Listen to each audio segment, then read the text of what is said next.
तो फाइनली दोस्तों भोजपुरी के पावर स्टार पवन सिंह के दूसरा होली गाने का पोस्टर आप सभी के बीच आ चुका है। इसी गाने के बारे में आप सभी को बताने वाला हूं इस वीडियो में, तो वीडियो को लास्ट तक देखते रहें। और जो लोग मेरे चैनल को अभी तक सब्सक्राइब नहीं किए हैं वो लोग कर लें, क्योंकि हमारे चैनल पर भोजपुरी का हर खबर सबसे पहले आता है।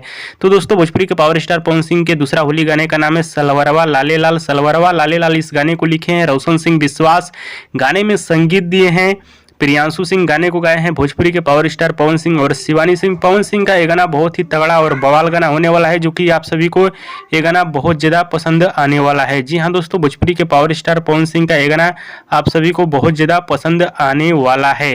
वीडियो गाने में नजर आएंगे पावर स्टार पवन सिंह और क्वीन सालिनी। बात की जाए गाने के रिलीज डेट के बारे में, तो गाने का रिलीज डेट टाइम नहीं बताया गया है पोस्टर पे, लेकिन हमको जहां तक उम्मीद है कल या परसों इस गाने को रिलीज किया जाएगा। जी हाँ दोस्तों, कल या परसों इस गाने को रिलीज किया जाएगा। ग्लोबल म्यूजिक जंक्शन के यूट्यूब चैनल पे गाने को सुनिएगा, देखिएगा, बहुत ही तगड़ा और बवाल गाना होने वाला है। हाँ तो दोस्तों, ये रहा भोजपुरी के पावर स्टार पवन सिंह के दूसरा होली गाने का अपडेट। आप सभी को कैसा लगा हमें नीचे कमेंट बॉक्स में जरूर बताइएगा।